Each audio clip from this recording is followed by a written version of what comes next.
and the new company will be formed, which will not be dominated by either of them. So that's now the meaning of the merger.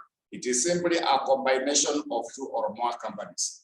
And when it comes to acquisition or a takeover, it is a situation whereby one company known as the predator will acquire another company known as the target. But after the acquisition, the target will disappear, but the predator will retain its original identity. I've given you the notes for the merger, types of the mergers and acquisition on the same. Then I've also given the reasons for mergers and acquisition. There are 6 of them. You go through them. The last one is synergy. Synergy has a lot of information on that.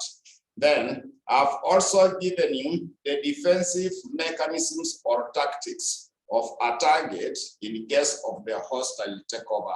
So those ones that are straightforward, you can be able to go through them and see how they will be able to assist. Then there are forms of consideration or the price in case of the mergers and the acquisition. So there is payment in cash, share for share exchange, and also use of the convertible security. That's how you can finance a merger or acquisition. Then I've also given you the basis of determining the exchange ratio. So the exchange ratio is normally used to determine the value of the share of the target, and it is computed as follows. So you will be reading those elements. I've also given you some short notes on the value caps, which is also important on that. Also the causes of the value caps in the mergers. So you read them. Also prediction of an easy target on page 3. When you go to the next page, page 3, I've given you the prediction of an easy target for the mergers and acquisition. Then also causes of failure in the mergers and acquisition. I've talked about the organic growth. Then at the end, I've mentioned something about the corporate control, and I've also given you those types of the corporate control. So for the theory part, I would like you to read that handout. It has a lot of information for your exam. Normally, when you check almost every sitting, they test you something on that element for the mergers and the acquisition. So I want us now to have a subtopic on the same as evaluation of the mergers and acquisition. We can now look at evaluation of the mergers and acquisition. We can now have a brief subtopic as evaluation of the mergers and acquisition. We now go to evaluation of the mergers and acquisition. So when it comes to evaluation of the mergers and acquisition, we shall first summarize something brief by noting that after the merger or acquisition, the earning per share of the predator, the predator is the company acquiring the other company. So the earning per share of the predator, is normally expressed as follows. Depending on the nature of consideration. It is normally expressed as follows, depending on the nature of consideration. It is normally expressed as follows, depending on the nature of consideration. So one of the form of consideration, number one, is supposed to be share for share exchange. So the first one will be in case of the share for share exchange. In case of the share for share exchange. In case of the share for share exchange. In case of share for share exchange, it is one of the ways you can pay the acquisition or the merger. It is simply whereby you will acquire shares of the target by giving the target some shares in the parent company. So they also become the shareholders of the new firm. So if that is the case, if that is now the case, you want to compute the earning per share after the merger. We shall be referring to it as the post-acquisition. The post-acquisition earning per share of the predator, earning per share of the predator. So it will be given by the combined earnings, the combined earnings of the predator and the target. The combined earnings of the predator and the target. The combined earnings of the predator and the target. We divide by existing number of ordinary shares. Existing number of the ordinary shares. Existing number of the ordinary shares of the predator. Then we add the new shares to be issued. New shares to be issued to acquire the target. To acquire the target.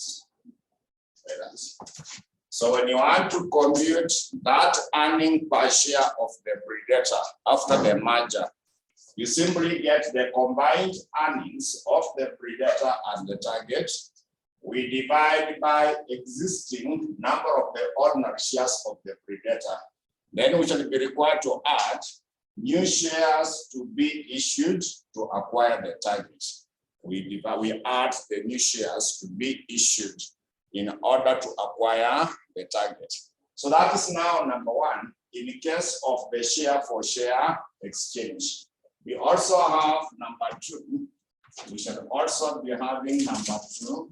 Number two will be that in the case of the use of the debentures, in the case of the use of the debentures, in the case of the use of the debentures. So you can also apply the debentures in order to acquire the shares of the target. So if that is the case,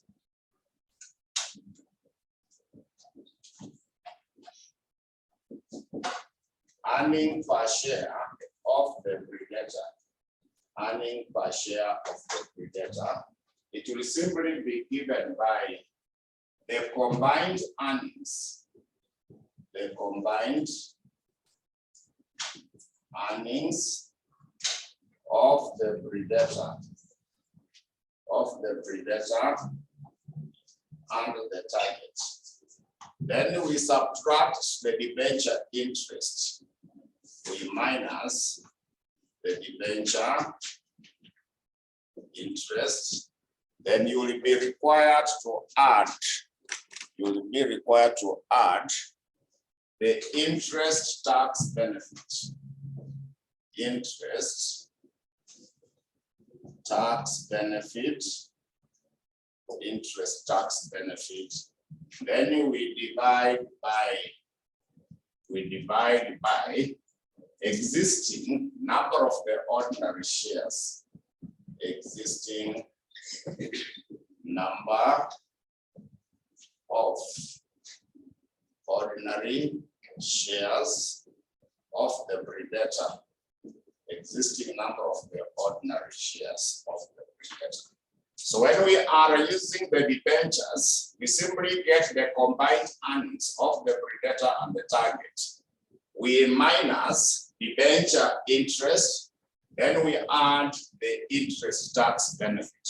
Then now you also divide by the existing number of the ordinary shares of the predator. We divide by existing number of the ordinary shares of the predator. That's now in case of the use of the debentures. That will now be in the case of the use of the debentures. So after that, we also have number 3. We shall also be having number 3. We shall also be having number 3. Number 3 will be in case of the use of the preference shares. In case of use of the preference shares.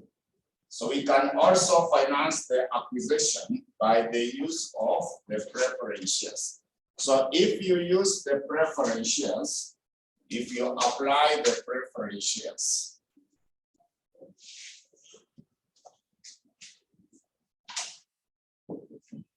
earning per share of the predator, earning per share of the predator, it is supposed to be given by the combined earnings of the predator, the combined earnings of the predator and the target. Then you minus the preference dividends. We subtract the preference dividends. Then we divide by existing number of the ordinary shares of the predator. We divide by existing ordinary shares of the predator. Ordinary shares of the predator.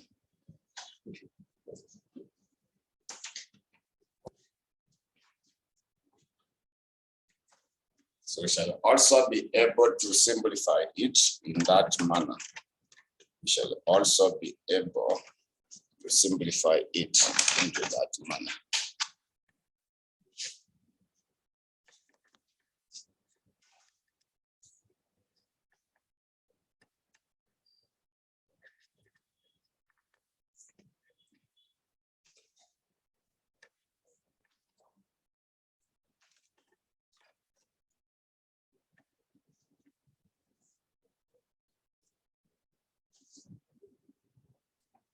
So that is how we shall be computing the earning per share, depending on the mode of financing. Then let us also have a brief subtopic as exchange ratio. We can also have a brief subtopic as the exchange ratio. We can also have a brief subtopic as the exchange ratio. So under the exchange ratio, we can write something brief about exchange ratio. We summarize that it indicates the number of the shares to be issued. It indicates the number of the shares to be issued. It indicates the number of the shares to be issued by the predator. It indicates the number of the shares to be issued by the predator in order to be issued by the predator in order to acquire 1 share of the target, in order to acquire 1 share of the target, in order to acquire 1 share of the target. It is expressed as follows. It is expressed as follows. It is expressed as follows. It is expressed as follows. It is expressed as follows. It is expressed as follows. So if you want to compute the exchange ratio, if you want to calculate the exchange ratio, so exchange ratio, it is supposed to be given by offer price by the predator, offer price by the predator, the offer price by the predator. Then we divide by the market price per share, market price per share of the predator. So when you want to compute the exchange ratio, it is simply given by offer price by the predator. We divide by market price per share of the predator. The market price per share of the predator. Then I also want us to write something brief about another subtopic as the break-even point. Break-even point or non-diluting offer price, or simply the non-diluting offer price. Non-diluting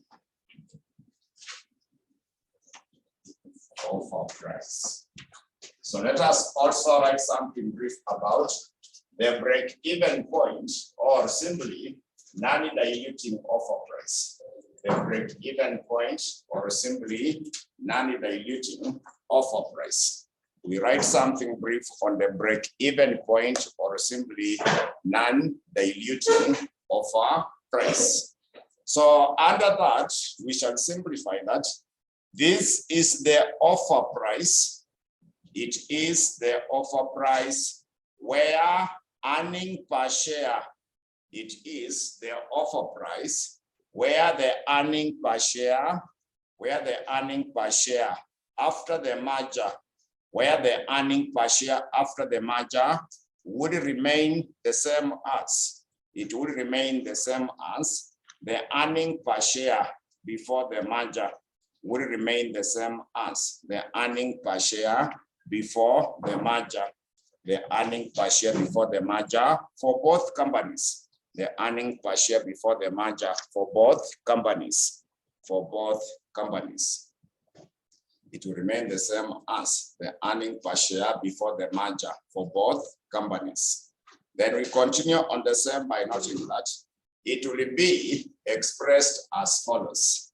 It will be expressed as follows. It will be expressed as follows.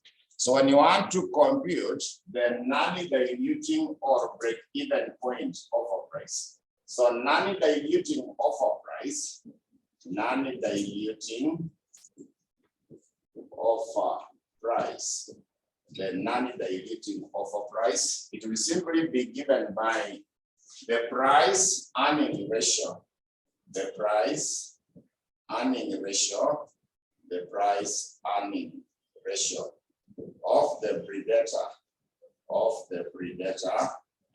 before acquisition, before the acquisition, we multiplied by earning per share of the target, earning per share of the target, also before the acquisition, also before the acquisition.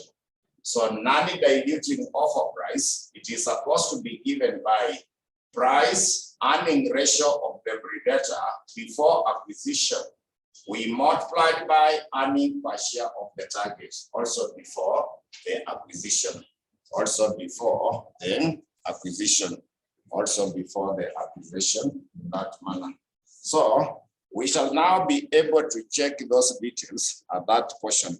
Then after that, we can also check that if you want to get the price earning ratio, where the price earning ratio is supposed to be given by market price per share divided by the earning per share. So that price earning ratio, it is normally given by the market price per share divided by the earnings per share. We divide by the earning per share. We divide by the earning per share. We divide by the earnings per share. So that is now how we shall be able to get that portion. Then also another formula I will be able to give you is now how to get the share premium. We shall also be calculating the share premium. We shall also be computing the share premium. So share premium is supposed to be given by the share premium. The share premium is supposed to be given by the offer price by the predator. Offer price by the predator. The offer price by the predator. Then we subtract market price per share of the target. Market price per share of the target. So to compute the share premium, it is simply offer price by the predator. We subtract market price per share of the target. We less the market price per share of the target. So far, we have been looking at the predator, assuming they want anything to do with the target. Assuming they require anything to do the target. If they want something to do the target, like now they're earning per share. If you want to compute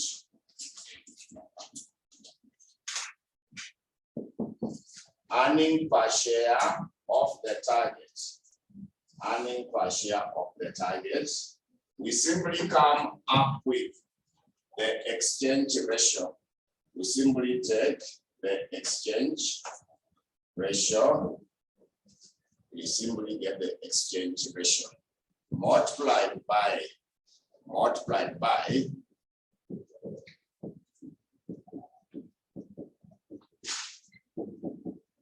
earning per share of the predator.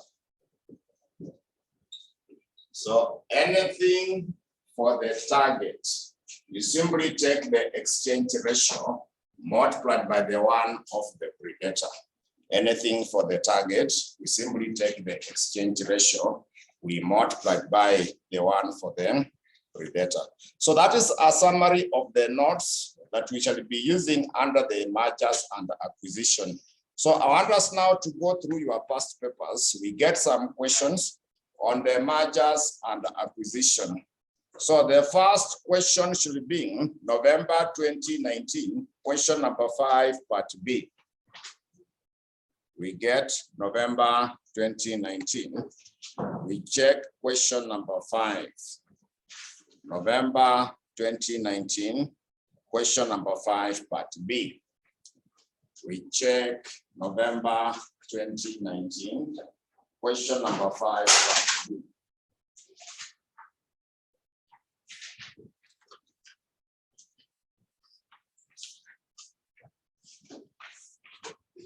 November 2019, question number 5, part B. November 2019, question number 5, part B. So the question should be on page. When you go through page 25, when you check through page 25, you will get the question. That is question number 5, part B. Question number 5, part B. So part A, you need handout in your pair. On part A, not on handout. When you check part A, they want you to explain those types of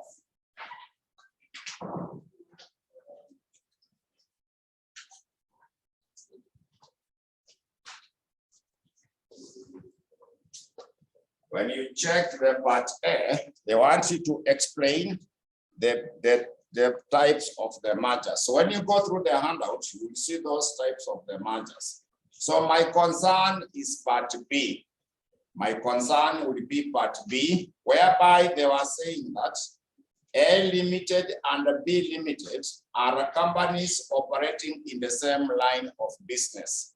A Limited and B Limited are companies operating in the same line of business. So in the past few years, A Limited has experienced stiff competition from B Limited to an extent that A Limited is now contemplating acquiring B Limited. Is now contemplating acquiring B Limited in order to consolidate its market share. The following financial data is available about the two companies. So required, Roman letter 1, maximum exchange ratio that A Limited should agree to assuming that it does not expect dilution in its earning per share. Then Roman letter 2, total premium that the shareholders of B Limited will agree to receive at the exchange ratio in B, Roman letter 1 above. Then Roman letter 3, the earning per share, assuming that the two companies agree to an offer price of 30 shillings. The last one, they are also asking you earning per share, assuming that for every 100 ordinary shares of B Limited, the shareholders are offered 12% debentures of 500 shillings of the bar value. So that's now a question on the mergers and acquisition. So we start off with the Roman letter 1. Maximum exchange ratio that A Limited will agree to, assuming there is no debt. That's the same as non-diluting exchange ratio. They are simply asking you to compute the non-diluting exchange ratio. But first, I've just given the formula on how to compute the exchange ratio. I've simply given you the formula on how to get exchange ratio.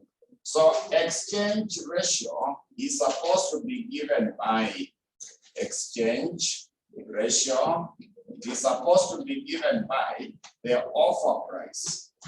The offer price by the predator.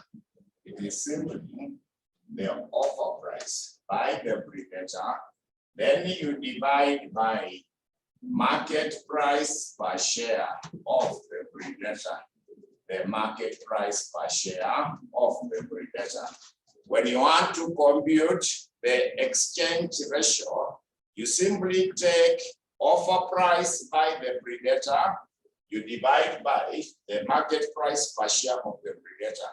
But they have mentioned about non-diluting. That means we require the non-diluting offer price. We need to come up with the non-diluting offer price. So to compute non-diluting offer price, to get the non-diluting offer price, non-diluting offer price, it is supposed to be given by the price earning ratio, the price earning ratio, the price earning ratio of the predator, before the merger, we multiplied by earning per share of the target, earning per share of the target also before the merger, earning per share of the target also before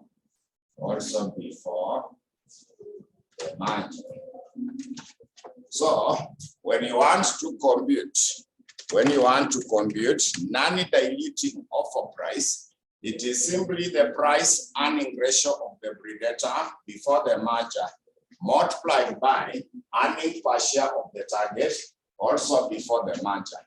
The price earning ratio, I said, it is market price per share. We divide by the earnings per share. It is the market price per share. We divide by the earnings per share. So market price per share for A Limited. How much are you given as the market price per share of A Limited? So you take the 60, we divide by earning per share. Earning per share for A Limited is given as how much? Earning per share of A Limited. Mukona ngapi? So you divide by 4, multiply by earning per share of the target. The target is B Limited. What are you given there as the earning per share? It is given as 3. So that should now be able to give you the non-diluting offer price. It should be able to give you the non-diluting offer price. It should be able to give you non-diluting offer price. So what do we have there as the non-diluting offer price? We are getting 45. So after that, you want now to get the exchange ratio. We want to get that non-diluting exchange ratio. So our offer price by the predator is now the 45. Then we divide by market price per share of the predator. So get the market price per share for A limited is the predator. They are given you how much? Market price per share of the predator. It was 60, isn't it? Yeah. So I had shown you how to calculate it as a fraction. On an ABC on your calculator, I want it in form of the fraction, so that we know how many shares against how many shares. So what fraction do we get at that point? Those who are online, what will be the fraction, the exchange ratio? So it will be 3:4. 3:4 in that manner. So it is 3:4. So this one is referring to the predator. This one is referring to the predator. Then this one is referring to the target. That one is referring to the target. So I want us to comment by summarizing that this implies that the predator will give 3 shares. This implies that the predator will give 3 shares. The predator will give 3 shares in order to acquire 4 shares of the target. It implies that the predator will give 3 shares in order to acquire 4 shares of the target. In order to acquire 4 shares of the target. That's now the exchange ratio. That is the exchange ratio. So that was our Roman letter 1, how to go about to determine the exchange ratio, which is non-diluting. The common formula of getting the exchange ratio, it is simply the offer price by the predator divided by the market price per share of the predator. But they mentioned something about they don't expect dilution in the earning per share. That will mean you get the non-diluting exchange ratio. So when you are computing non-diluting exchange ratio, you require non-diluting offer price. Then in the process, you come up with that. So let us check now the Roman letter 2. Roman letter 2, they want you to get the total premium that the shareholders of B Limited will be able to receive at that exchange ratio, at that particular exchange ratio. So when you want to compute the share premium, when you want to calculate the share premium, when you want to compute now the share premium, if we want to get the share premium is supposed to be given by the share premium. The share premium is supposed to be given by offer price by the predator, the offer price by the predator. Then we minus market price per share of the target. Market price per share of the target. So when you want to get the share premium, you simply take the offer price by the predator, we subtract the market price per share of the target. Offer price we had calculated before 40. It was 45. We subtract market price per share of the target. B Limited is the target. It has a market price per share of how much? So when we minus 30, what will be the share premium? It is 15. But we want to get the total share premium. So total share premium,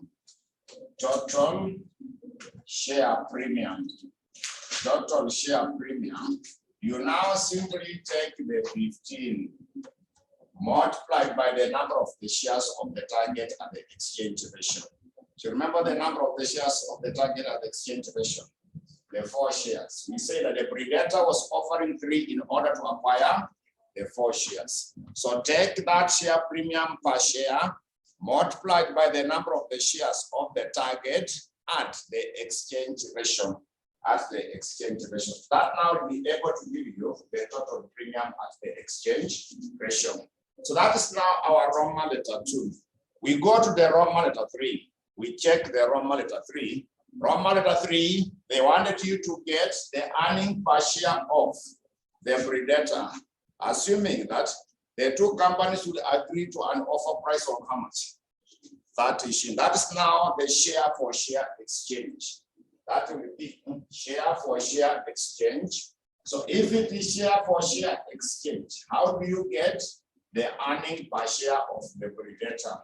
It is meant to be the share for share exchange. So our Roman letter 3, it is share for share exchange. Share for share exchange. When they are using the share for share exchange, how do we compute the earning per share of the predator? So to compute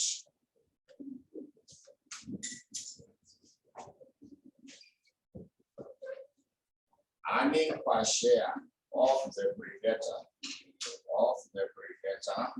it will be given by the combined earnings.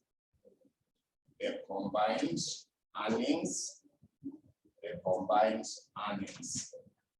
of the predator and the target. Of the predator and the target. Then we shall be able to divide by existing number of ordinary shares. Existing ordinary shares of the predator. Then we add new shares to be issued to acquire the target. New shares to be issued to acquire the target. To acquire the target. So when you want now to compute that earning per share of the predator after the merger, we simply get the combined earnings of the predator and the target. We divide by existing ordinary shares of the predator. Then you add the new shares to be issued to acquire the target. So the question has given you a new offer price. In the Roman letter 3, you can see the new offer price. They have given you how much as the new offer price? 30 shillings. So we compute the new exchange ratio. We come up with the new exchange ratio. So exchange ratio is the market price per share of the predator. Is the market, so the offer price by the predator. The exchange ratio is the offer price by the predator. Then divide by market price per share of the predator. Divide by market price per share of the predator. So what is the offer price by the predator? They have given you in the Roman letter 3. They have given you 30 shillings. So we know the market price per share of the predator was how much? It was 60, isn't it? So what should be that exchange ratio? Always get it in form of the fractions. Always get it in the form of it is 1:2. It is 1:2. Like that. 1:2. So that means that from that exchange ratio, we should now get the new shares to be issued. We need to come up with new shares to be issued.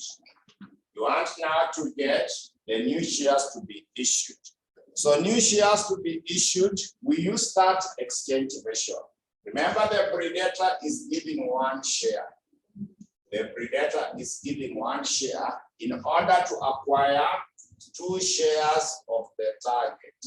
So in that exchange ratio, the predator will give 1 share in order to acquire 2 shares of the target. So we go to the question, get the number of the shares of B Limited. B Limited is the target. B Limited is meant to be the target. How many ordinary shares are there for B Limited?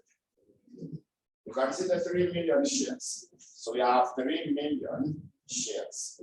3 million shares like that. So how many shares should they issue in order to acquire the 3 million shares? Because they give 1 share to get 2 shares of the target. But now the target has got 3 million ordinary shares. So how many shares should be issued? So you simply cross multiply. You take the 3 million shares, multiplied by 1, divide by 2, like that. So we simply take the 3 million shares, multiplied by 1, we divide by 2. So is it 1.5 million shares? Yeah, so we get 1.5 million shares. Once we get the number of the ordinary shares, we go back to the formula to compute that earning per share of the predator to get that particular earning per share of the predator. So combined earnings are the net income. The combined earnings are simply the net income. So what is the net income for A Limited? Net income for A Limited is, so you take the 40 millions, then you add the net income for B Limited, which is how much? 9 million. So that will give you the combined earnings. It will give you the combined earnings. Existing ordinary shares of the predator. How many ordinary shares are there for A Limited? A Limited is the predator. Ordinary shares outstanding for A Limited are how many ordinary shares? There are 10 million ordinary shares. Then now you add the new shares to be issued, we have just calculated 1.5 billion ordinary shares. So that now should be in a position to give you what is meant to be the earning per share of the predator after the merger. That now should give you the earning per share of the predator after the merger.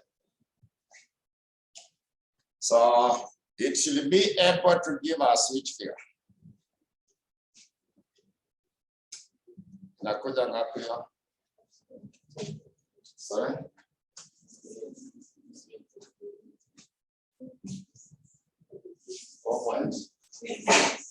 You can ask, it is not in millions. Millions they have already cancelled. It is just per 1 share. It is 4 points. So we get 2 points, so 4.26 per share. 4.26 per share. Those are shillings for 1 share. Those are 4.56 per share. So that is now our earning per share of the predator after the merger. So the question did not ask for the target. Assuming the question also required the one for the target. Assuming they were also asking to compute for the target. So any moment they ask you to calculate for the target, any moment they ask you to compute for the target. So this one was not required in that question, but now that we are learning, I will be able to show you. Just in case. So just in case, you simply take the exchange ratio. You simply take the exchange ratio. Then you multiply it by the one of the predator. We multiply by the one of the predator. We multiply by the one of the predator.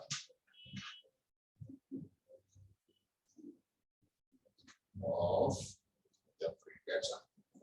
So exchange ratio was 1:2. You remember that one?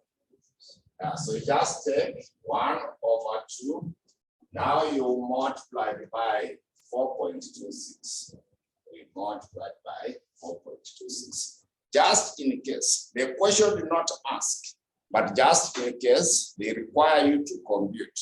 Also the one for the target.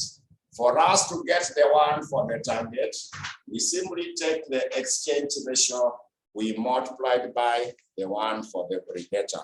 We simply take the exchange ratio, then we multiplied by the one of the predator.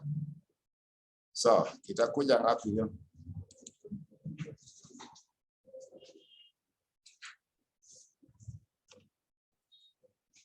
So that's now how we shall be able to compute the value for that. So let us now go to the Roman letter. We now got the Roman letter 4. Let us now go to the Roman letter 4. So when it comes to the Roman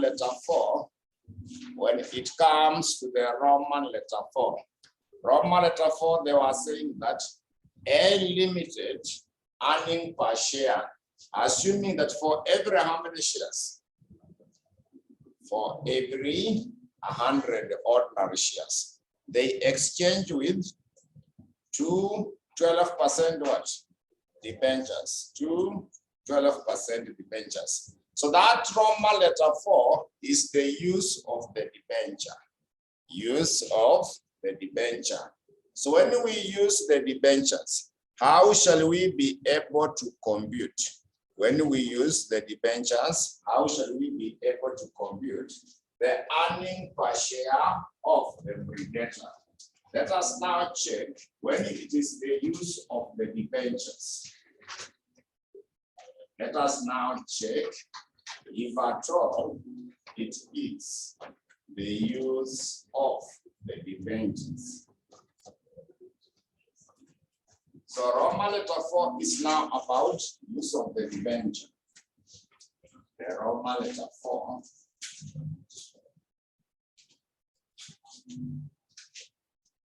use of the debentures. We now go to the Roman letter 4 as the use of the debenture. When we use the debenture, the formula was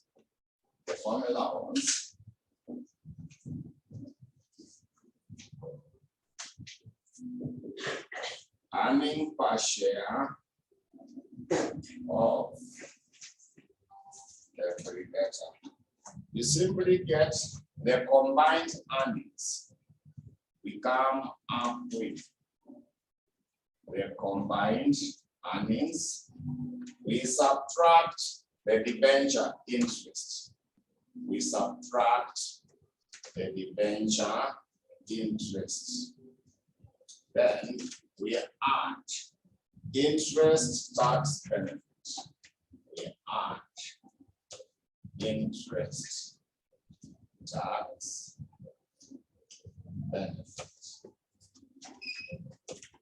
So we get the combined earnings, we subtract the debenture interest, then we add the interest tax benefit, but we divide by existing ordinary shares of the predator.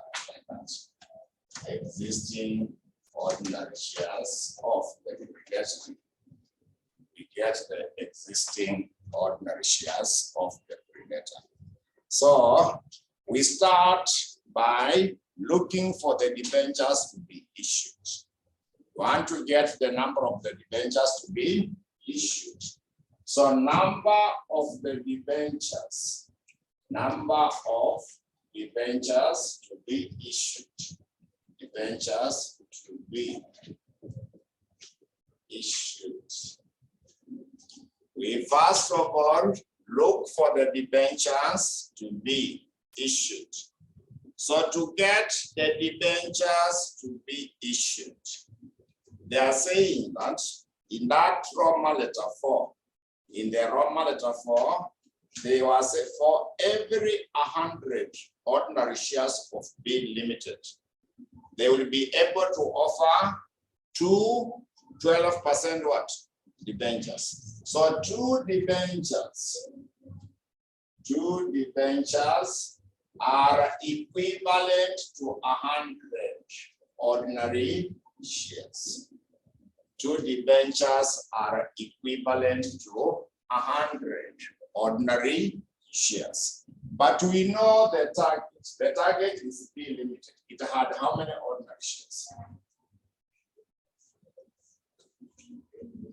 There were 3 million ordinary shares. There were 3 million ordinary shares. There were 3 million ordinary shares. So how many debentures will be issued for you to come up with that? How many ordinary shares will it be? How many debentures will have to be issued to get that number of the ordinary shares? We cross multiply. So you simply come up with 2 multiplied by 3 millions divided by 100. We get how many debentures? We issue 60,000 debentures. Yeah, so once we get the debentures, we should also compute the interest. We should also calculate now interest. We should now be able to compute the interest on the debentures. So to get interest on the debentures, to get that interest on the debentures, when you get there are how many debentures? There are 60,000. So you take the 60,000 debentures. What are we given as the bar value per debenture? What are you given in the question as the bar value per debenture?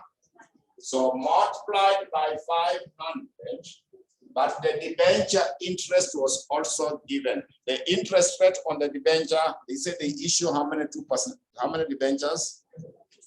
12% debentures. So now get 12% of that. Get 12% of that to give you the interest on the debentures. You take the number of the debentures, multiplied by the bar value per debenture, then get 12% of that. Sorry? 3.6 million. So now we can go back to compute our earning per share. We can now be able to go back, get the earning per share. So we start off with the combined earnings. So combined earnings, you add the net income of the 2 companies. You remember it was what plus what? The net income, it was 40 plus, it was 40 millions plus 9 millions. Like that.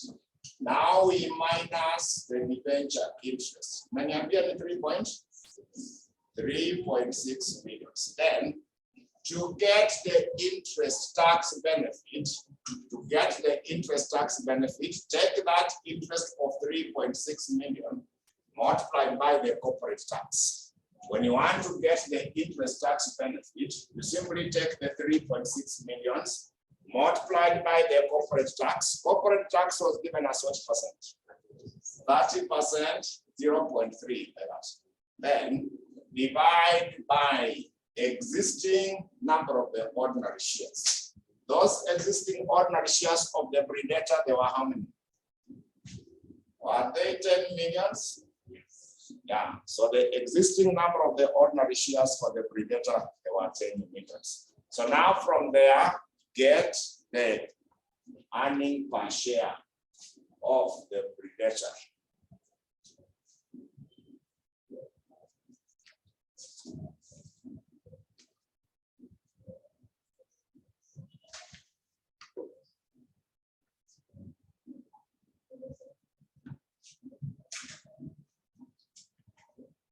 You get the earning per share of the predator.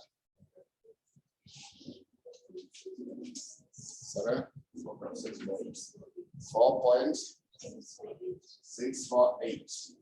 Yeah, so there will be no earning per share for the time. It can only be there if the share for share exchange. When we use the debentures, there will be no earning per share for the time, because you have borrowed money to acquire it. But when you use the share for share exchange, that is also when you have the one for the target. So that is now on that question. I want us to check another question. This one must be December 2021. December 2021. There is a question number 2, part B, December 2021. Question number 2, part B, December 2021. Question number 2, part B. That question 2, part B is on page 5. That question number 2, part B is meant to be on page 5. That question number 2, part B, it is meant to be there on page 25.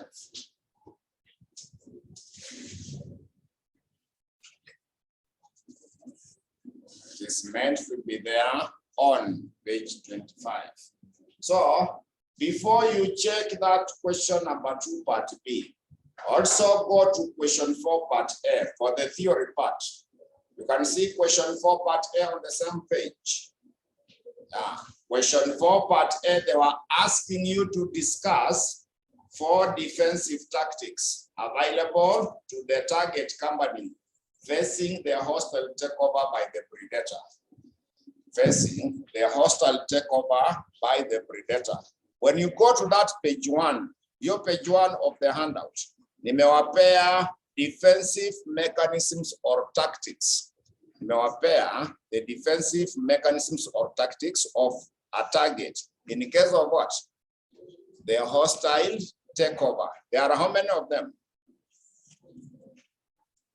The first one is sale of the ground towel. The second one is the use of the Pac-Man defense or green mail. The next one is getting the white knight or the white squirrel. Use of the poison pill. There is the use of the golden parachute. So you read that handout. You read through that handout and see what you get. So the question wanted only 4, but I've given you at least 8. So pick any 2 at that point. So pick any of that particular point. So that's now the question for December 2021. Question number 4, part A. That's now for the December 2021, question number 4, part A. So we go back to the question number 2, part B. We go back to the question number 2, part B. We go back to the question number 2, part B. So we are checking the question for December 2021. It is 2022. It's question what? Question 2, part B. And we say it was on which page? It is on page 5. So we have already checked question 4, part A. We are now looking at question number 2, part B. So that question 2, part B, it reads that Kubwa Limited is considering acquiring Dogo Limited. Kubwa Limited is considering acquiring Dogo Limited. The selected financial data for the 2 companies is as follows. The selected financial data for the 2 companies is as follows. There is Kubwa Limited and also Dogo Limited. So annual sales is given. Net income is also given. Number of the ordinary shares are given. Earning per share is also done what? Given. The market price per share also has been given. So both companies are in the 30% tax bracket. Both companies are in the 30% tax bracket. So required, Roman letter 1, Kubwa Limited earning per share, assuming the 2 companies will settle on an offer price of 20 shillings on share for share exchange. So that Roman letter 1, it is the share for share exchange.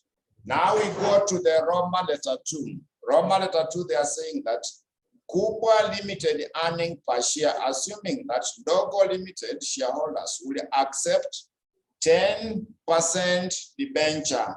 The bar value is 1,000 each for every how many ordinary shares. So that one is the use of the debenture. Roman letter 2 will be use of the debenture. Then finally, Roman letter 3, they were asking you to get the level of the combined operating profit that Kubwa Limited will be indifferent between the financing option 1 and 2 in part B. They also want you to compute the earning per share and the earnings before interest and tax at the point of indifference. That's now what they require you to come up with. So we start with the Roman letter 1. Roman letter 1, it is share for share exchange. Roman letter 1 is meant to be the share for share exchange. Roman letter 1 is meant to be the share for share exchange. It is share for share exchange. So that Roman letter 1 is about the share for share exchange. Share for share exchange. Share for share exchange. So it is meant to be the share for share exchange. When it is share for share exchange, we have said that to get the earning per share of the predator,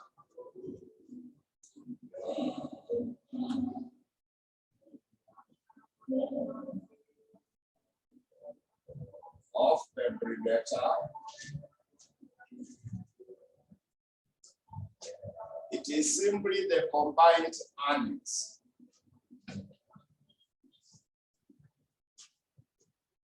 So combined earnings of the predator and the target.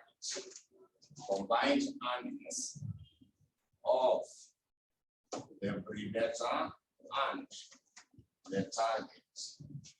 It will simply be the combined earnings of the predator and the target.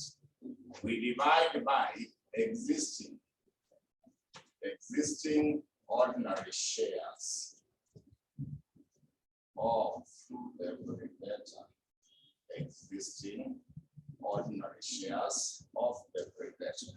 Then we add new shares to be issued. New shares to be issued. New shares to be issued to acquire the target. New shares to be issued to acquire the target. So the first thing, you get the exchange ratio. You need to get the exchange ratio. Exchange ratio, it is market offer price by the predator. The offer price by the predator. Offer price by the predator. Then we divide by market price per share. Market price per share. Market price per share of the predator. Market price per share of the predator. So, offer price by the predator, they gave you which price? In that Roman letter 1, they had offered you 20 shillings. They had offered you 20 shillings. We divide by market price per share of the predator. Predator for this case is Kubwa Limited. So Kubwa Limited, what is the market price per share for Kubwa Limited? So they gave you 30 shares. So get the exchange ratio for that. It is what ratio? 2:3, like that. So the predator will be giving 2 shares in order to acquire 3 shares of the target. So from that exchange ratio, we get the shares to be issued. New shares to be issued. So new shares to be issued, 2 shares are being exchanged against 3 shares, like that. So 2 shares are being exchanged against 3 shares. But when you check in the question, Ndogo is the target, it has how many ordinary shares? 2.5 million ordinary shares. So Ndogo Limited has 2.5 million ordinary shares. So how many shares should they be able to issue to acquire? How many shares should they be able to issue now to acquire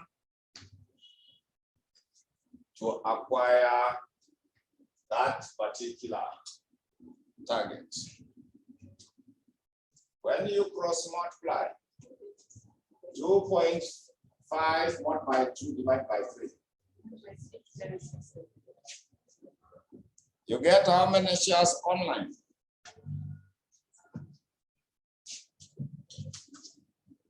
You will be getting how many shares? Sorry?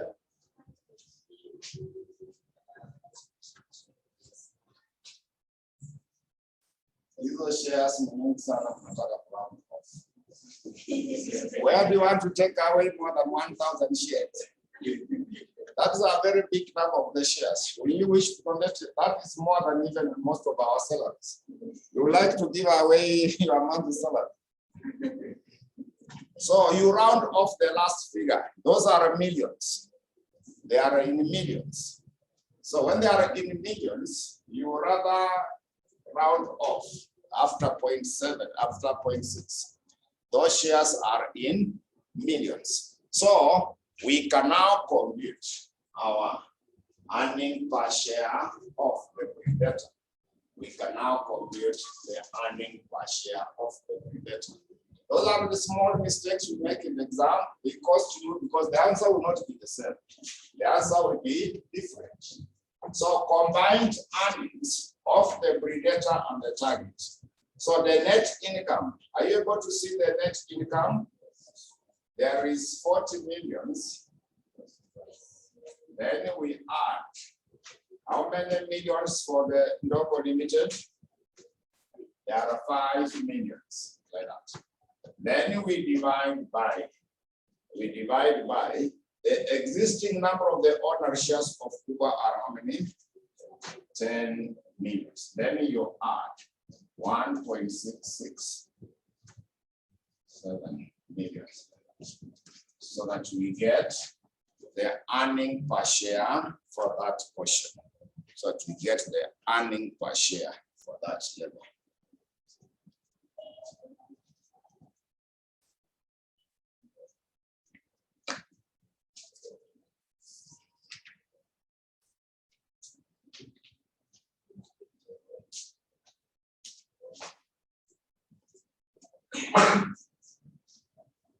So what should be the earning per share? 3.86. So assuming they also wanted you to get for the target, the question did not ask, but some questions they do ask. They may ask you to get for both the predator and the target. So assuming you are also to get the one for the target. If you are to compute the one for the target,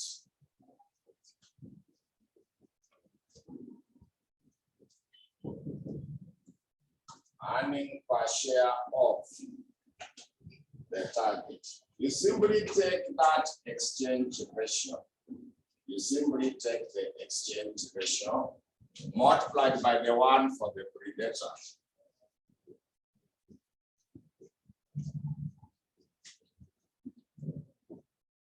Earning per share of the predator. So if the question could have requested you to compute for the target, so exchange ratio was 2/3. Now you can which figure? 3.8 is 3.85 what? 3.857.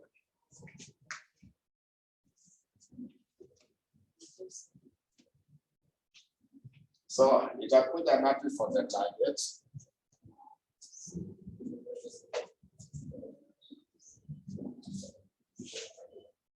So that is now for the target. Just in case the question could have requested you to calculate that.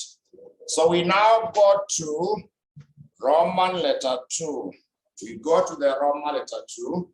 We check the one when they are using the debentures. Roman letter 2, Kubwa Limited, earning per share, assuming that Ndogo Limited shareholders accept 10% debenture bar value of 1,000 for every 50 ordinary shares held. So this is now when it is use of the debentures. This is now when it is the use of the debentures. We now check when it comes to the use of the debentures. We now check when it comes to the use of the debentures. Use. Roman letter 2 is meant to be the use of the debentures. When we use debentures. So when we use the debentures to compute that earning per share of the debtor, when you want to compute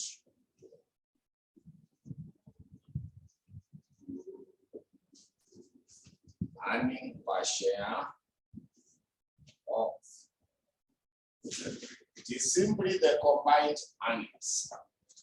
Simply come up with the combined earnings. You subtract debenture interest. We subtract the debenture interest. We subtract the debenture interest. Then we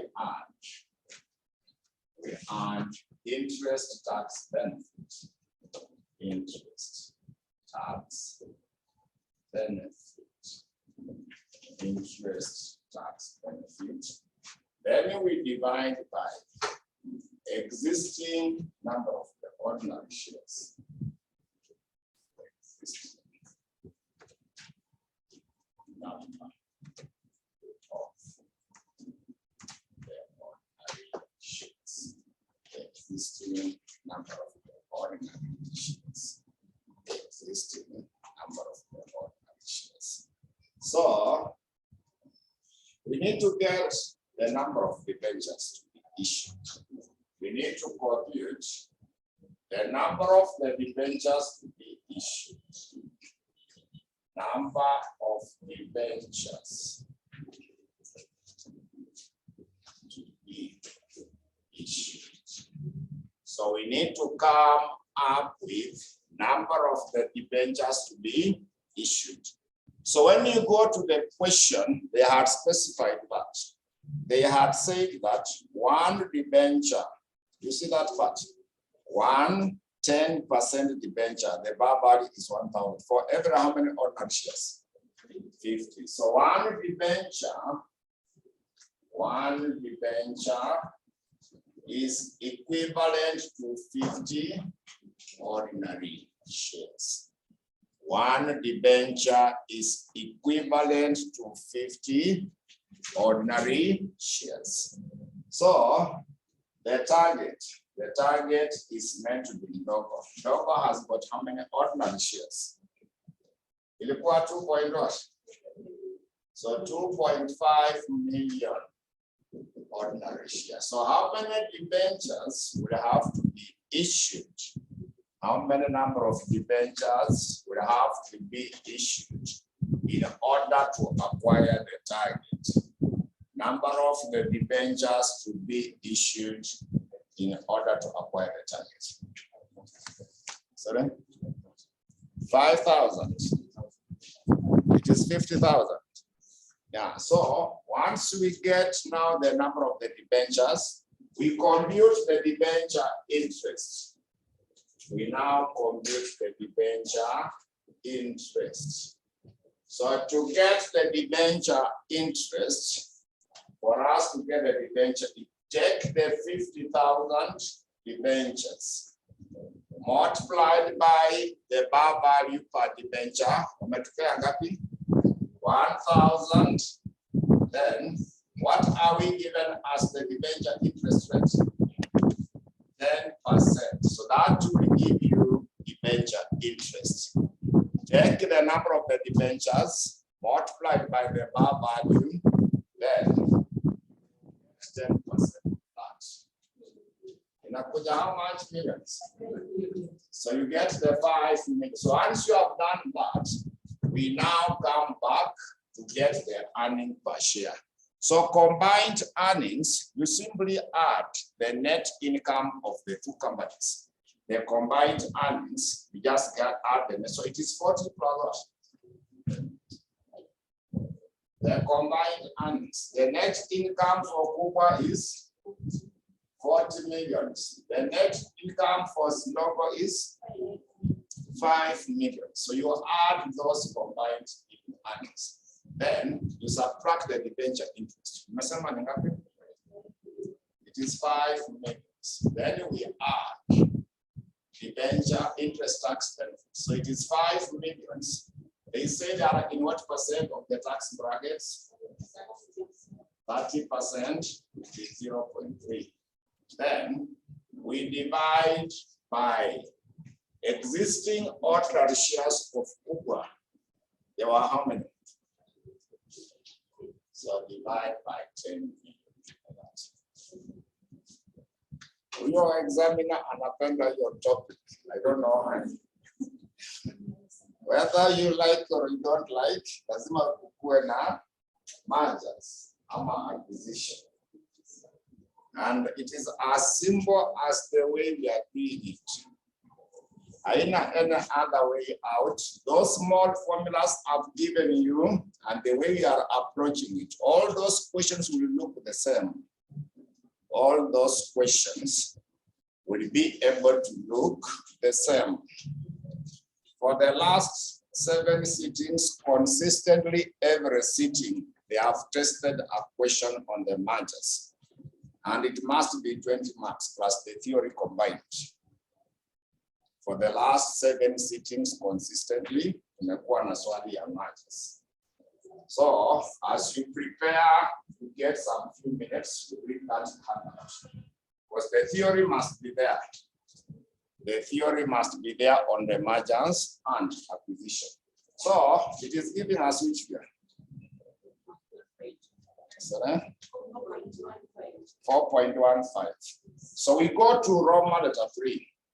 Roman letter 3 is now the level of the combined operating profits that Kuba Limited will be indifferent.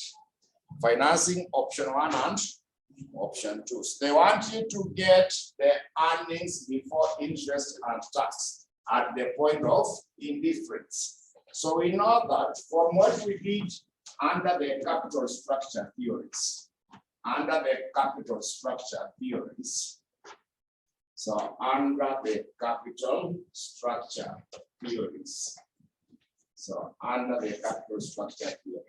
also under the capital structure, we were able to check something on the point of indifference.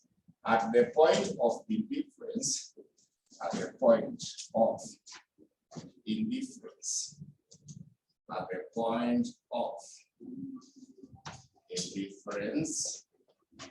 earning per share for option 1 must be the same as the earning per share for option 2. Also at the point of indifference, earnings before interest and tax for option 1 must also be the same as earnings before interest and tax for option 2.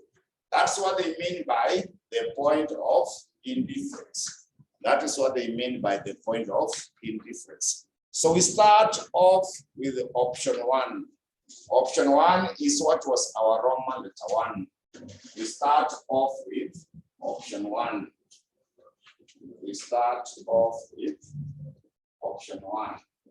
Option 1 is what is our Roman letter 1. Remember, it was share for share exchange. When it is share for share exchange, it means it is all equity financed. When it is share for share exchange, It was share for share exchange. It means all equity financed. All equity financed farm. So that option 1, it was share for share exchange. It means it was meant to be all equity financed. So when it is all equity financed, earning per share for option 1 is supposed to be given by earnings before interest and tax. 1 minus the tax rate. We divide by the number of the ordinary shares. Number of the ordinary shares. Like that. So it was share for share exchange. It means it will be all equity financed. So this one we don't know it. It is the one that they are asking you to look for. The corporate tax rate was 30%. So number of the ordinary shares. I want you to go to Roman letter 1 of the question, add them together. The existing shares plus the new shares issued. Go to Roman letter 1, existing shares plus the new shares to be issued. Go to Roman letter 1, check when we are calculating the Roman letter 1. We were dividing by existing number of the ordinary shares plus the new shares to be issued. Add pamoja zinakuja ngapi? Yeah, you should be able to get 11 points.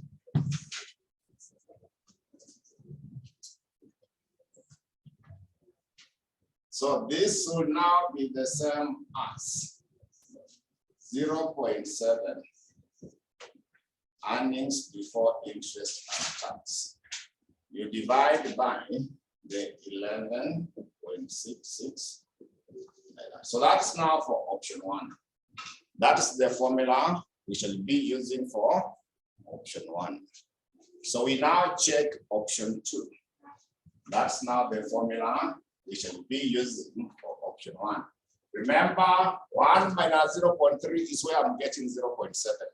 That's where I'm getting the 0.7. So we go to option 2 because we want to get for both. Then we equate them at the point of indifference. Earning per share for option 1 must be the same as the one for option 2. So let us check option 2. We now go to option 2. We now go to option 2. So option 2, it will be equity and debt finance as the company. As the company acquiring the target, it will have both equity and because they were issuing debentures. So that particular option 2, it will simply be equity and debt financed from equity and debt financed fund. When it is equity and debt finance, because they issued debentures to acquire the new company. And there is no way a company can exist without ordinary shares, isn't it? Yeah, so some people will argue that because they issued debentures to be all debt finance. That's not the case. For any company to be formed, they must have what? Ordinary shares. So even if they issue debentures, that company is already having ordinary shares before it gives debentures. And that way, it will be both equity and debt finance as a firm. So earning per share for option 2 will be given by earnings before interest and tax. We subtract interest. Then 1 minus the tax rate. We divide by number of the ordinary shares. We divide by the number of the ordinary shares. So earnings before interest and tax, we don't know it. Interest, simply go to Roman letter 2. When you pay your figure, you calculate as interest. It was 5 million. Yeah, interest is there already in the Roman letter 2. Then Also go back to the Roman letter to check the denominator. Okay. Existing number of the ordinary shares were how many? 10 million ordinary shares. You just check in the Roman letter 2, you see you divided by how many ordinary shares. Those are the ones you'll be able to apply. So now at that point, we open the brackets. So it will end up being 0.7 earnings before interest and tax. So 5 millions multiplied by 0.7. Sorry? 3.5 minutes. Then now you divide by 10 million. So those are now our two equations that we are going to apply. Those are now our two equations that we are now going to apply. So now at that point, we shall be able to say that at the point of indifference,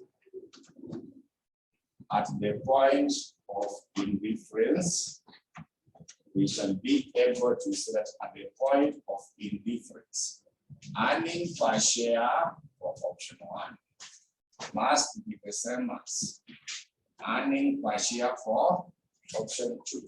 So the one for option 1, it is meant to be 0.7 earnings before interest and tax. So I want to use the full figures so that people give me the correct answer. So this is 11,666,667. It should be equal to, this is our option 2. It is 0.7 earnings before interest and tax. Then you minus 3.5 millions. I will write it in full. Like that. Then we divide by 10 millions.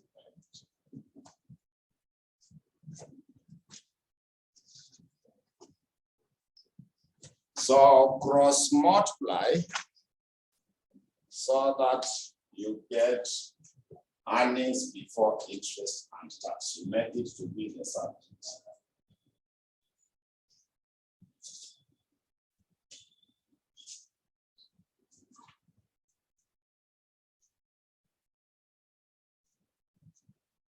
Cross multiply to make the earnings before interest and tax to be the subject.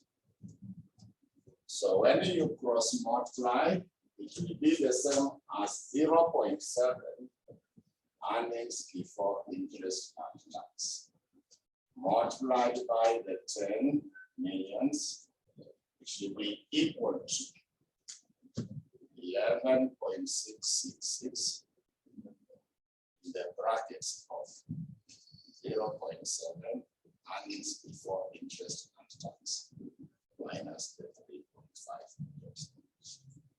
So when you cross multiply, that is how it will be able to be expressed. So combine them and make earnings before interest and tax to be the subject and come up with that figure. We cross multiply, then we make the earnings before interest and tax to be the subject so that we come up with that value.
So, wanasema in 5 millions. All of you are getting 5 millions. So you want to confirm whether it is true, 5 million. Both of them will give you the same earning per share if it is 5 millions. So I will start off with the option 1. So earning per share for option 1, you simply take 0.7 multiplied by the 5 millions, then you divide by 11.66667. Then for option 2, it will also be 0.7 multiplied. Where there is earnings before interest and tax, I replace it with 5 million. Then I minus 3.5 millions. So confirm to me whether these two figures are going to be the same. I will confirm whether those two formulas will give you the same earning per share. Because most of the time, they normally ask you earnings before interest and tax, and also the earning per share at the point of indifference. So you must also calculate that part to confirm whether it is going to give you the same earning per share.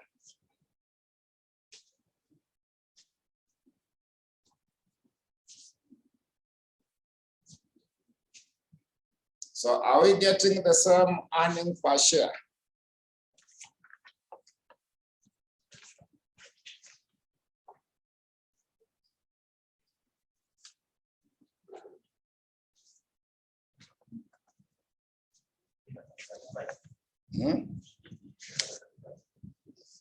Now, confirm. I want first of all to confirm for me that to confirm whether the first person was correct or not before to put the coin. Yes, if these figures will be giving the same earning per share, then your part is wrong. This one will be correct one. At the point of indifference, earning per share for the two options must be the same. So can you confirm that part first?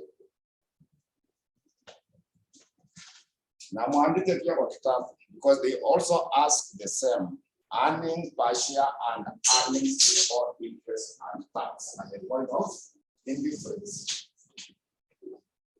So have you confirmed whether they are giving the same? These two formulas, that was not to compare the same answer. Can you confirm? They are not the same.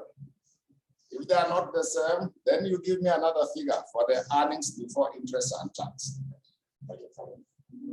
Sorry?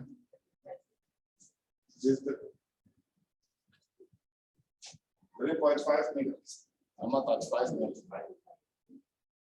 So someone else has given me 35 million. So confirm using 35 minutes.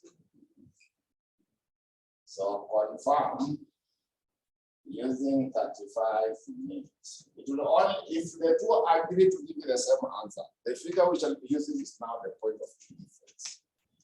So confirm using the 35.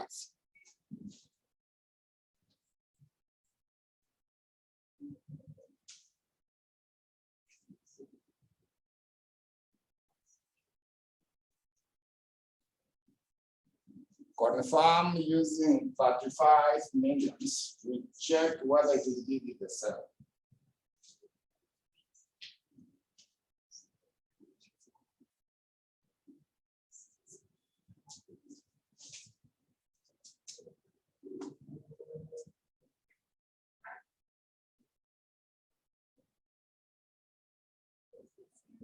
It is 2 point what?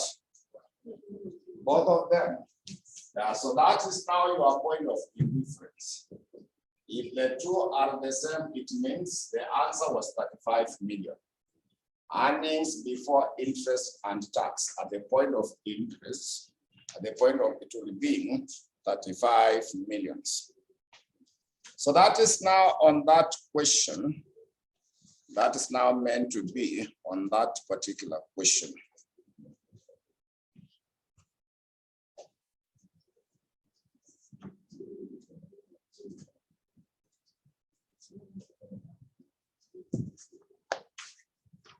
So after that one, we check also the one for September 2021, question number 5, part C.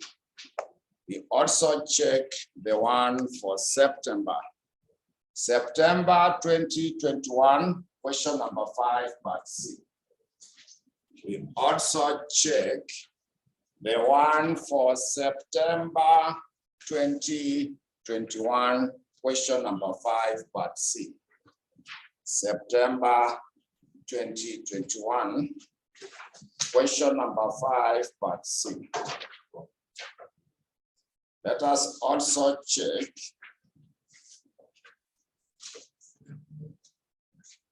September 2021, question number 5, part C.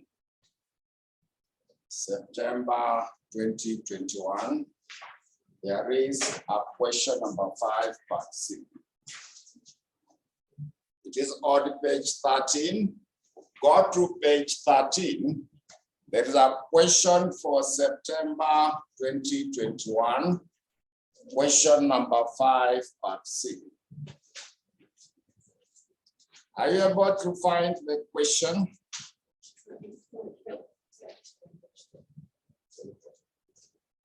Are you able to see the question?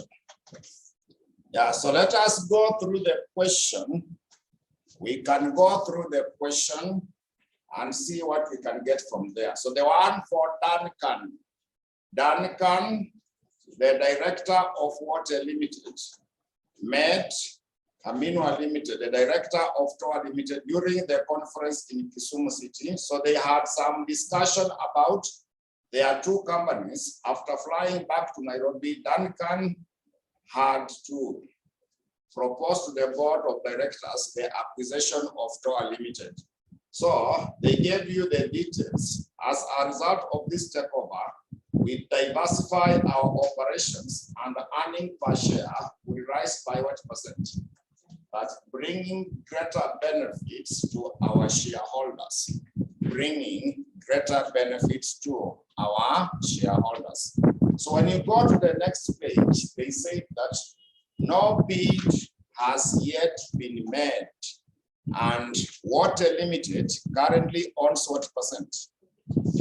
2% of Tower Limited. A bid will be based on the exchange of the shares between the two companies, which should be one Water Limited for how many Tower Limited?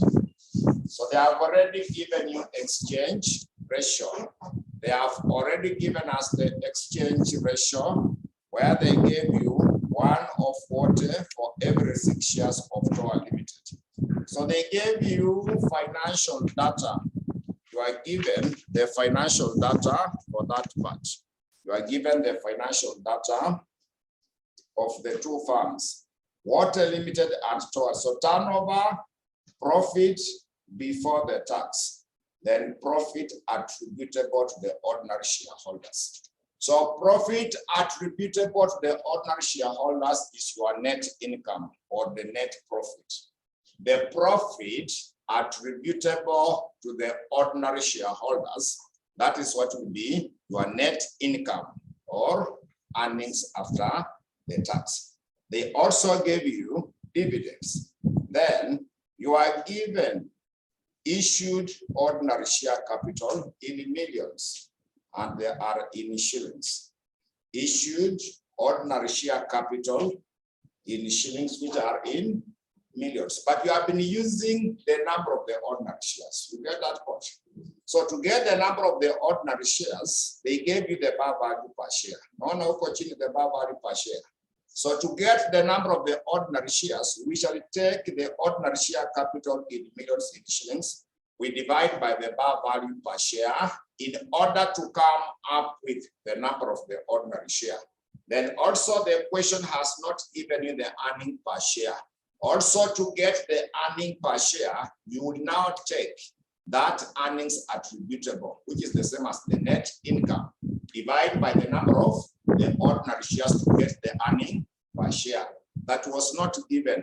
So now when you go to required, the pre-merger price earning ratio for both. So pre-merger is before the merger.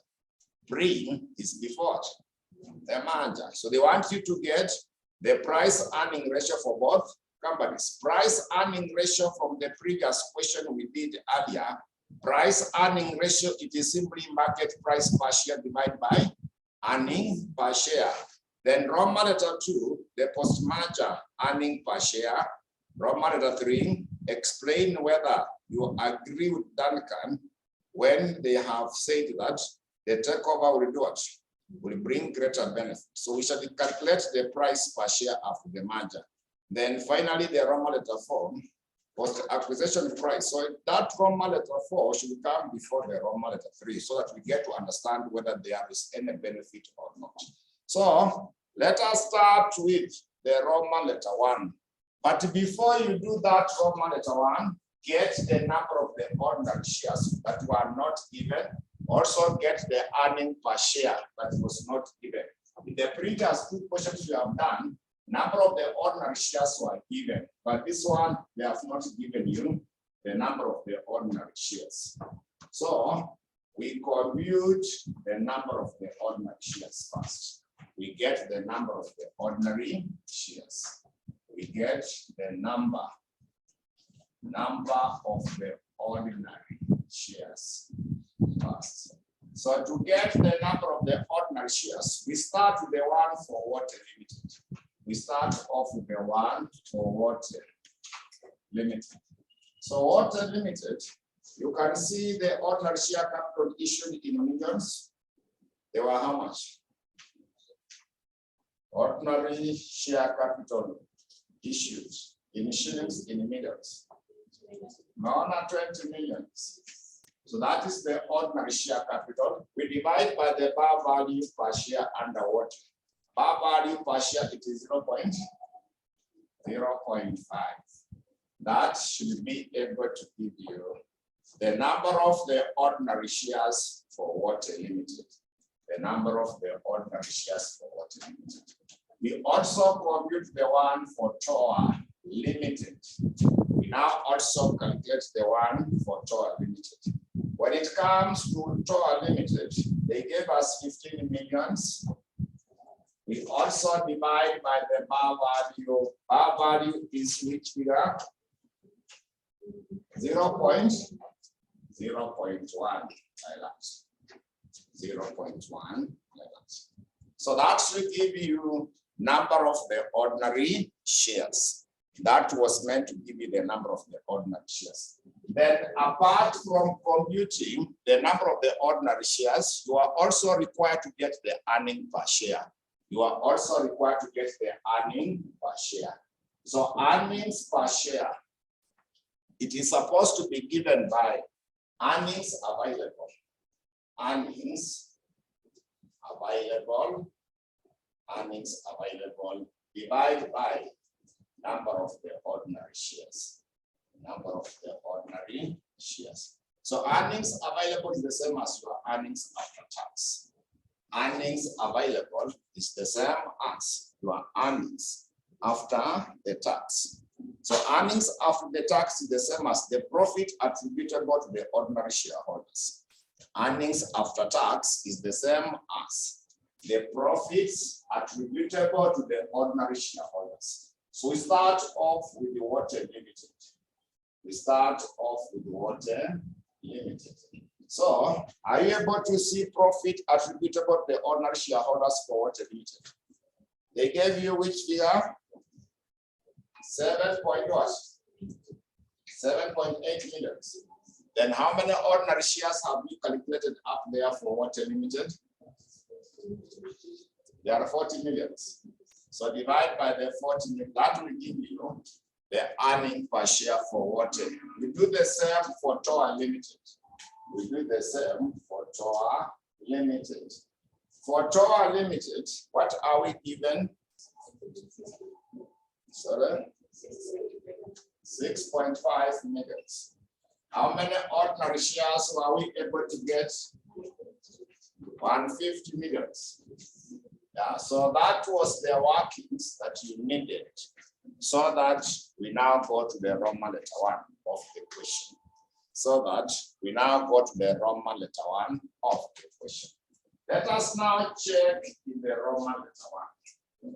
Let us now check in the Roman letter 1, where they were saying that pre-merger price earning ratio. So price earning ratio. Price earning ratio. So price earning ratio. So to get the price earning ratio. So price earning ratio, it is supposed to be given by market price per share divided by the earning per share. So price earning ratio, it is simply market price per share. We divide by earning per share. So we start with the one for water limited. We start with the one for water limited. Price earning ratio. Price earning ratio. So market price per share for water has been given. Are you able to see the question? Which here? So you take the 3.2, divide by earning per share we have just calculated. Mulipata ngapi for water? Sorry? 0.195 dollars. Yeah, so that's our price earning ratio for water. We do the same for Toa Limited. We do the same for Toa Limited. Price earning ratio. So what are we given as the market price per share? 0.45. Then we divide by what? Sorry? 0.0. Another 3. This 3 recurring. So it will give us which here? 10.39. Yeah. 10.38. Ukitumia figures zote. Ukitumia at least they are in millions. Yeah. Go round off after the decimal point number 6 when you are calculating, but the final answer just round off to 2 decimal places. So inakuwa ngapi? 3.9. 3.39. 10.39. But concept meaning out there. Whatever you are computing, those are now related to you. That's now our individual responsibility. Whatever you get is now your individual responsibility. But me, I've given you the concept. So my concept is the same to all of you. My concept is the same to all of you. So now you take your personal responsibility to get the correct figure. So we go to the Roman letter 2. That was Roman letter 1. That was meant to be Roman letter 1. So let us check now the Roman letter 2. That Roman letter 2, post-merger earning per share. So that one, they already gave you the exchange ratio. Remember exchange ratio? Yeah, it means it was share for share exchange. Now that the question had already given the exchange ratio, it means it was the share for share exchange. It was meant to be the share for share exchange. So that Roman letter 2, it is made to be share for share exchange. Share for share exchange. So share for share exchange, the question has already given the exchange ratio. That means we compute the number of the shares to be issued. We just come up with number of the shares. Number of the shares to be issued. We simply come up with the number of the shares to be issued. So to get the number of the shares to be issued, exchange ratio is what against what? The exchange ratio metuambia nini? 1 share of water against 6 for TOA. So 1 share will be issued in order to get 6 shares. 6 shares of water. TOA. So TOA had how many shares? We calculated. TOA to the pattern, how many shares? We commit 150 million. So if there are 150 million shares, how many shares should they be able to issue to acquire those shares? So get the new shares to be issued. Sorry? There are 45 million. 35 million shares. So, sitarudia kuandika hiyo formula refu, you now know it. So in the exam, hakuna haja kuandika hiyo formula. Unless you want to be given, but if you know it directly, just write the figures, isn't it? You'll get the same marks. Because once you have gotten it right, it means you already know the formula. So, but if you are not sure, write the formula and move, because they will give you 1 mark from the formula. But if you have gotten the figure right, even the formula is included on the final answer. So to compute now, your formula sitarudia kuandika tena anymore. You know it. When it is the share for share exchange, earning per share of the preferred. So you can see the formula is the combined earnings of the predator and the target. So combined earnings, we just add the profit attributable to the ordinary shareholders. It is 7.8 plus what? So you take 7.8 millions, you add 6.5 millions. So you are supposed to divide by existing shares of the predator plus the new shares to be issued. How many shares did you get for water? Because that's the predator. Number of the shares for water was 40 million. Now new shares to be issued are 25 million. So that is now our Roman letter 2. But we shall also commit the one for the target. I will also calculate the one for the target for the sake, just in case they will ask you to come up with that.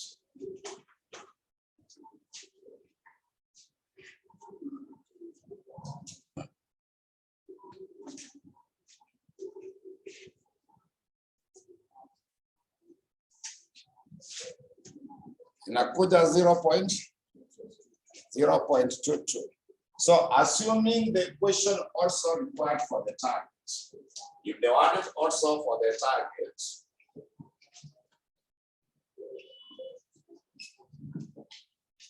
earning per share of the target, earning per share of the target, you simply take the exchange ratio.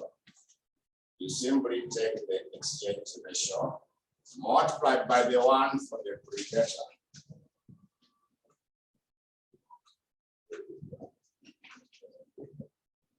Earning per share of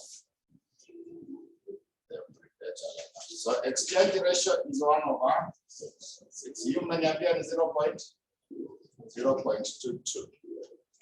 So just take the exchange ratio, which is 1/6 multiplied by 0.22, multiplied by the 0.22.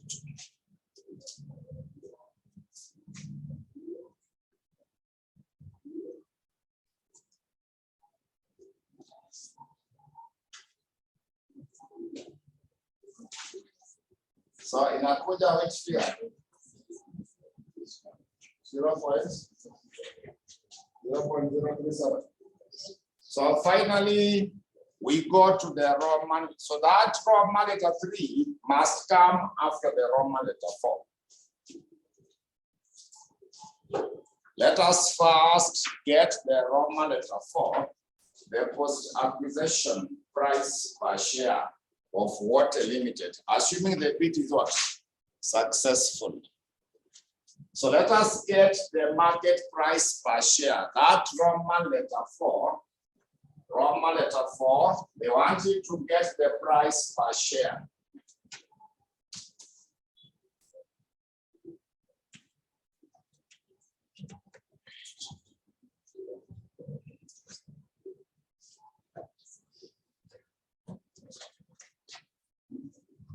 So they want you to get that Roman letter 4, the share, market price per share of Water Limited.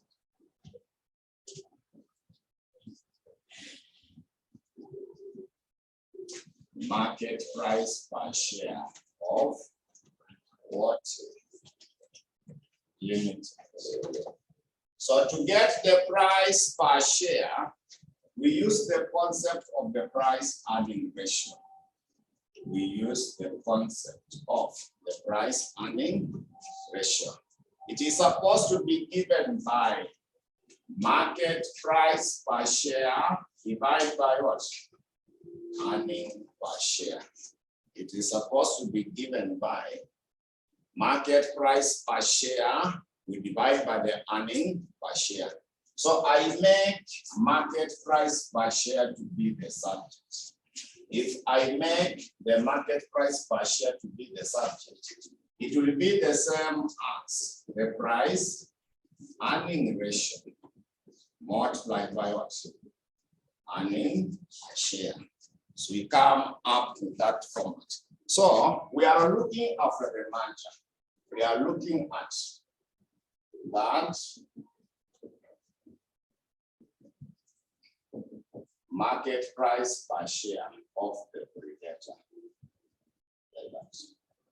So that price must be after the merger. But remember the question said that they were able to say that they were able to give you that there for what, assuming the bid will be successful.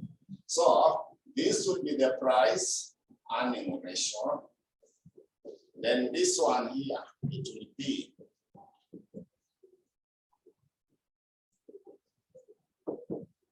earning per share of the predator. Earning per share of the predator. So price earning ratio will always remain the same. It always remain constant. The price earning ratio will always remain the same. Roman letter 1, you calculated the price earning ratio of Water Limited. Roman letter 1, we calculated the price earning ratio was 16.4. This one is what we have just calculated in the Roman letter 2. For the predator, look what happened. 0.22.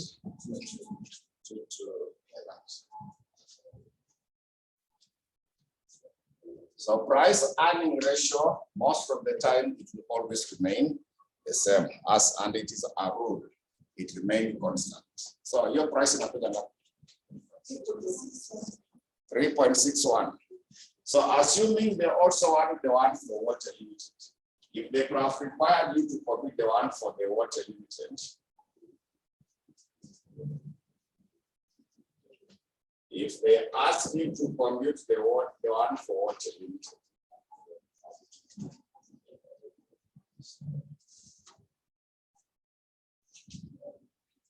of the target, so you simply take the exchange ratio. You take the exchange ratio multiplied by the one of the predator.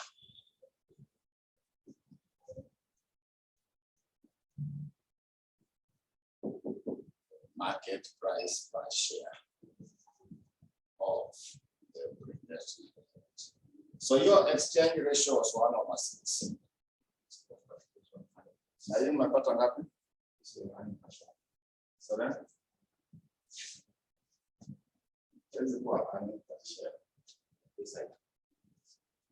It's good for earning per share of the target. I said anything for the target. Take the one for the predator, multiply what? Exchange ratio. So you're going to compute. So multiply what you have computed by the exchange ratio to get the one for the target. Anything for the target, go to the one for the predator, multiplied by the exchange ratio.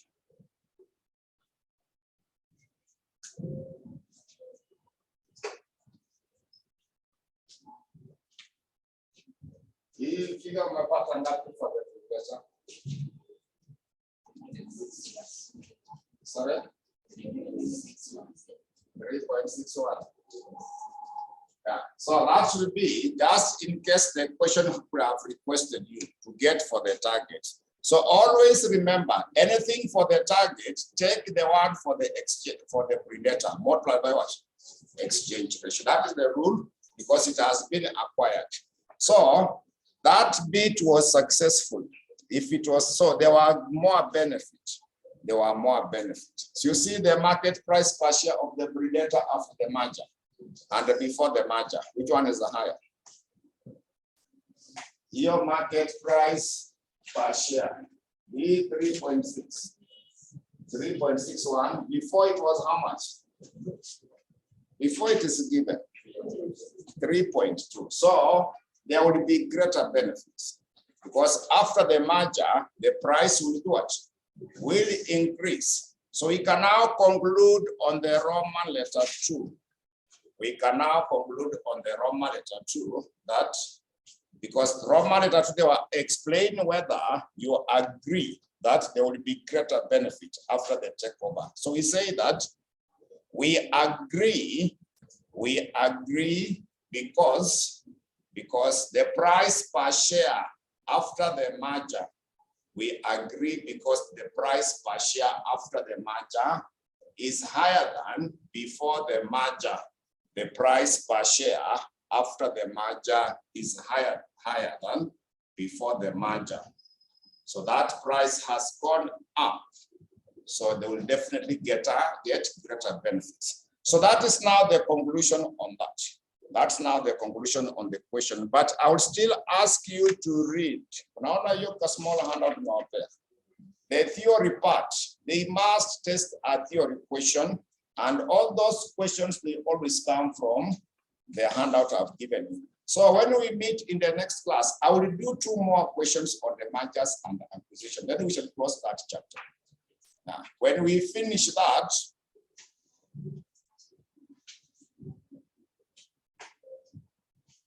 someone is asking what of weighted. Kuna mahali wanasema weighted.